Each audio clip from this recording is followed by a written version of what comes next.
All right. I'm gonna pivot here. Okay. We're gonna play a little game. This is All right. Overreaction Tuesday, and it's very exciting. I've come up with 5 overreactions. Very excited to toss them your way. It's very simple. You're just gonna tell me if it's an overreaction, it's not an overreaction, and how you're feeling it. Let's get into it. It's a fine line between, drinking wine and squashing grapes, as we say in this business, and sometimes it's very subtle. All right, like I said, I got 5 overreactions. It's great. This is my favorite one, though. Ready? This is my favorite one. I can't give you all the ingredients to the hot dog. You might not like it. I don't think it gets any better than the hot dog. It was the greatest thing that's ever.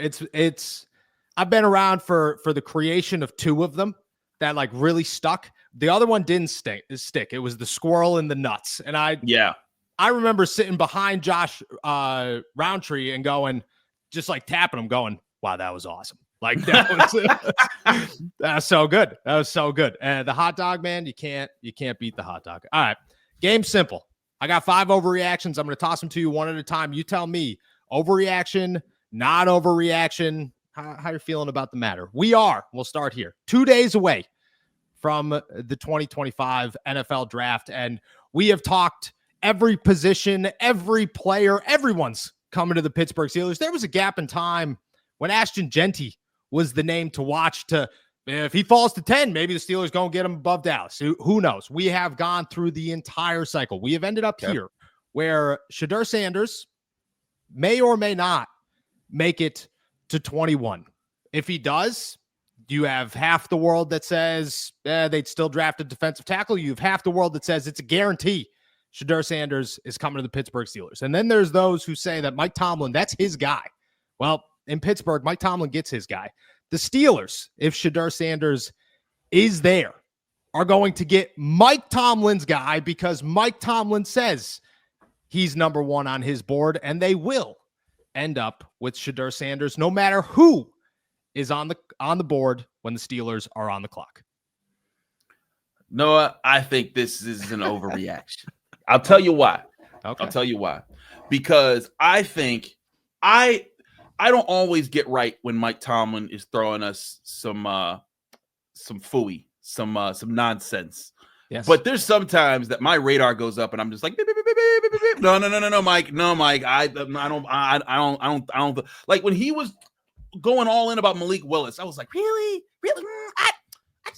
I don't know, Mike. And like, I'm sure you love Malik Willis in the 3rd round, but not as no 1st round pick. And people were so convinced. But he took him to get chicken wings, and he loves wings. They both love wings. Did you know that Mike Tomlin loves wings with Malik Willis? And so met with his mom in January. Exactly, and it's like so. It's just sold. He's a 1st round. I remember people were posting all sorts of videos. Ian Rappaport was, oh look, the Steelers. They just they need a quarterback, and then they went with Kenny Pickett, and it was like, wait, what? Who? What? And then it was just we forgot all about that. And it's just, and this happens all the time where like when they like you read the tea leaves, you see who they focus on in the Senior Bowl, you see who they look here, or the pre-draft visitors, and you say, okay, what makes sense with their roster? You talk to people, and you're like, okay, I have my sense. Like 3 weeks in, 3 weeks away from the draft. I'm like, okay, I have my sense, especially after the combine, who the Steelers are really looking at and continue to evaluate it. But then all of a sudden, like that week or 2 before the draft, you start to see all the weird, like random stories. Like, yeah, it's a lock. Like if they're Shedeur Sanders, he fall to 21, he's their guy. And I just look, I may be wrong. Like again, like I'm not saying I'm always right. But Chris Carter's BS meter went up when he was gushing a little bit there about because I'm sure here's the thing, he's telling the truth. He's really impressed with his toughness, which is what he talked about. He said that's not appreciated enough, and I think that's Mike Tomlin's way of saying I'm telling you the truth here. Like if a lie detector was on him, he's not lying that he loves Shedeur Sanders' toughness. But in telling you that, you start to think, that's the 1st round pick there. And that's where I think they are trying to lead people on, because everything I've seen, them loading up on the comp picks, them setting themselves up, the way they've adjusted quarterback, the way that they've looked at things. I just think that it would not make sense to reach for a quarterback that, like, if you look at it, like what he brings to the table, he doesn't have NFL size. He doesn't have an NFL arm. He doesn't have NFL speed. He has NFL accuracy, and I think he has moxie. I think that those are the things that really work for him. And look, he might be wrong, but I don't know if the Steelers want to bet on that right now. I think that if they want to bet on a quarterback, they want him to check off 2 more boxes. Like if he had NFL, like if he had Milrose speed and was 2 inches taller, this wouldn't be a question. If he had the arm strength and was 2 inches taller, this would be no question. If he didn't have the height, but he had the speed and the arm strength, this would be no question. But there's just too many things that I just think that the Steelers are going to be like, yeah, I don't know. So I feel like this is the smoke screen to get people to think, oh yeah, we really want this quarterback here. So if he's falling down in the teens, you should definitely trade ahead of us to go get Shedeur Sanders. And then all of a sudden it's like, oh, thanks for doing that. Here's Kenneth Grant. That was our plan all the way. That was all right. No Shedeur Sanders, no matter how many times every draft expert out there says it's Shedeur Sanders. Maybe I'm wrong, but could be wrong. That's how I feel. I think we could all be wrong. Nobody has any idea. I can tell you for a fact that nobody, and Mike Tomlin has, maybe one, and I'm not going to name names, but maybe one person has actually had a conversation with Mike Tomlin where he gave them exactly how he feels about the NFL draft class. Unfortunately, it was not me and you, unless I don't know something, but unfortunately, it was not me and you. One topic of conversation around the draft is, well, are the Steelers going to trade? And how would they trade? Because they don't have a second round pick. They gave that up for DK Metcalf. We went 2-3 months of George Pickens is going to get traded for the second round. George Pickens is going to get traded to the second round. Omar Khan has said it twice now that the Steelers want George Pickens to be here and that they don't have any intentions of trading him during the NFL draft. Well, you just talked about smoke screens. This one isn't it. It's time to listen to the Pittsburgh Steelers because they are not going to trade George Pickens. No, instead, they're going to pull this off. They're somehow going to trade and sign for DK Metcalf, and they're also going to hand George Pickens an extension this summer. Overreaction or not? I like the way you think, sir, because I think the same thing. Listen, some people think I'm crazy. And I haven't done the full episode of this because I wanted to wait for this for after the drafts because we have that long lull of time to talk about a million things that won't matter, and you're going to need me to come up with topics. So I've been saving they should extend George Pickens take for the summer. So spoilers for all my Locked On Steelers fans, that is going to be coming at some point. And I've kind of hinted toward it already. But here's the thing, Noah. Let's say next year's the year they go get a Lenore Sellers, whoever. And that's they land their superstar quarterback. What do you want for your superstar quarterback? You want a really good offensive line. You've invested in that. You just need to develop it. You want playmakers on your offense. And so you got DK Metcalf locked up. You got Pat Freiermuth locked up. You got Jalen Warren. We'll see what happens there. You're probably going to draft a running back this year. You hope that you hit there. But you need another really good wide receiver. And if you're not paying top quarterback money, paying 2 wide receivers at the same time is something that you can pull off and without sacrificing your defense like the Bengals have. Because that's the thing is that the Bengals, they're paying for 2 wide receivers and a quarterback, but they also not paying a defense. And that's why they've made the playoffs just twice in the 5 years that Joe Burrow has been around. So I think I'm right with you. I think that it is not out of the ordinary. Look at the Buccaneers and the benefit that they got from signing Chris Godwin and Mike Evans to long-term deals. They got a Super Bowl. They've been ultra competitive. It worked out with Tom Brady, and then it carried over to Baker Mayfield. Like, as long as George Pickens does not like crash out this year and do some wild stuff, which, hey, George Pickens has done some wild stuff. Not like too wild, but like, he's gotten into his squabbles. But if he emerges this year, does really well with Aaron Rodgers, because let's be real, I think it's just going to be Aaron Rodgers. Then I do think he's gonna. I think they're gonna be like, yeah, we want him long term because he's that good of a dude. And then that sets you up where you have your receivers in place. If you draft your quarterback, you're like, hey, you got a star here, you got a star here, you got a tight end that plays here, you got this really good offensive line that, again, you got to hope that it develops, but you've invested in it, you got to trust in that, and you got this running back, go to town, and you think about it, that's what they handed Ben Roethlisberger.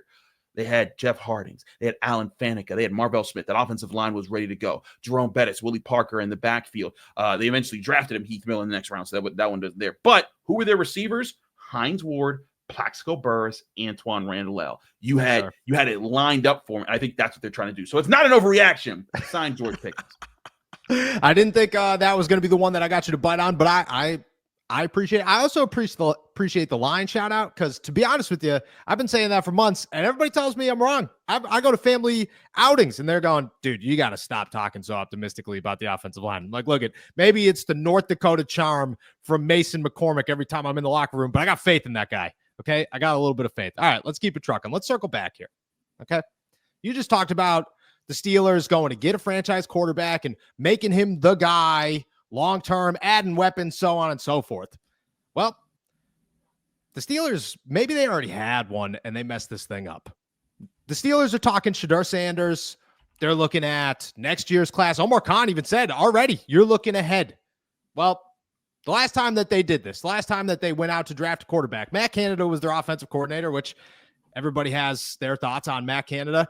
Deontay Johnson, who at the time had some drop issues, and George Pickens, who at the time was a rookie, was the wide receiver duo. Pat Freiermuth was pretty new to the league. Najee Harris was great, but the Steelers ultimately said, we want better than Najee Harris. Offensive line was at best. I would say at best. Well, the Steelers, they're not scared to draft another Kenny Pickett. They're scared that they messed up, and they would not be in this problem if they never signed Russell Wilson and just rolled with Kenny next year, and things would be in a much better spot. Overreaction or not? Here's the thing. What's better position? Because I knew that question was coming. I knew it. Well, because here's the thing. Like, yeah, you know what? They'd have Kenny Pickett with their system for a 4th year. Yes. But I don't know if Kenny gets you some of the wins that Russ got you this year. Like that first Bengals win that Russ lit it up on.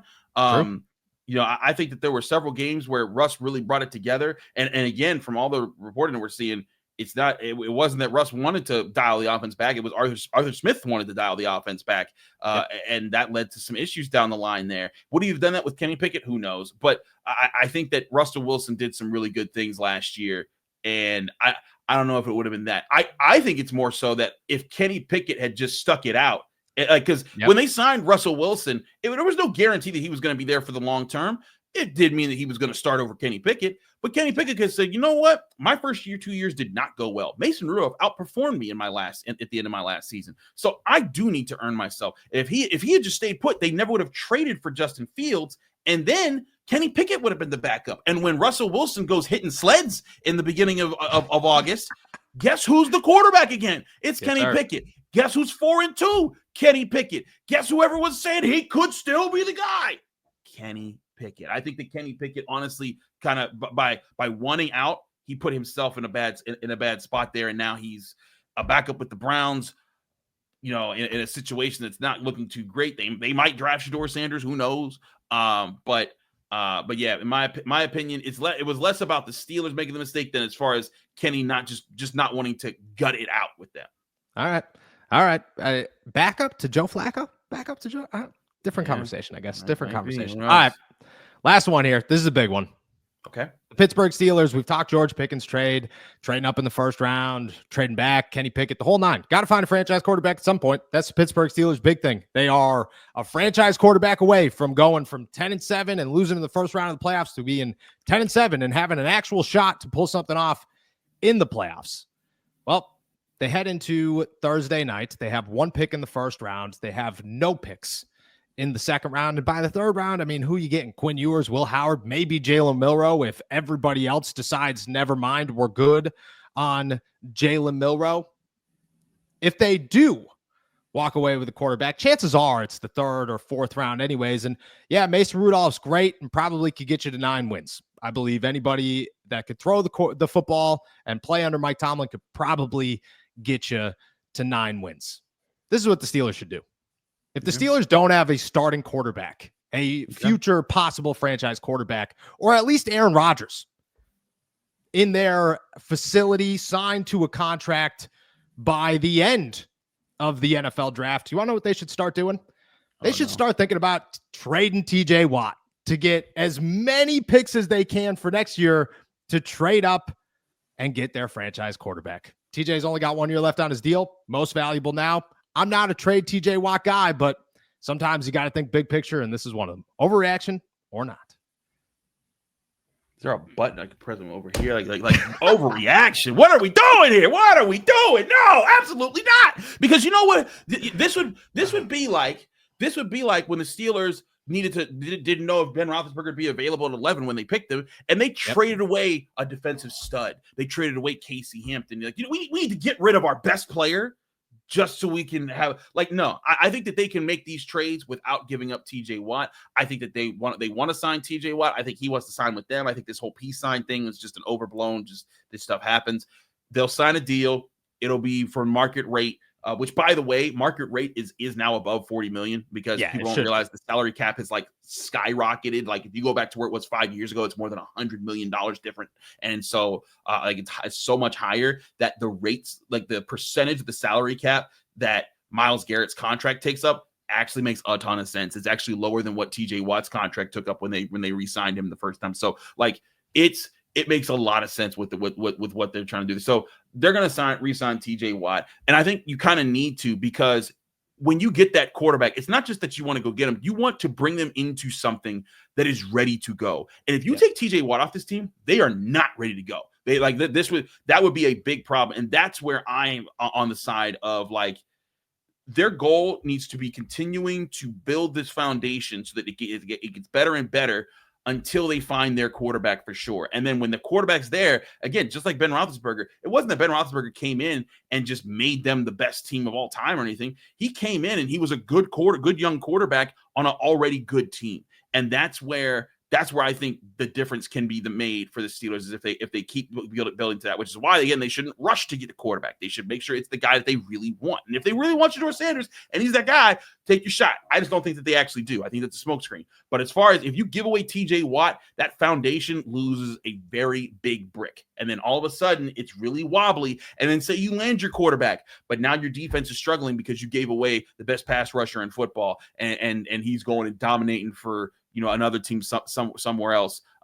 That's where I think that there's that's where it would not add up for me to trade away Watt. I don't know what you're saying in best pass rusher in football. Pass rush win rate, my friend. Rush sure. win rate. All right. Cool. If it makes anything better, I'm on the overreaction side of my last overreaction as it is. All right.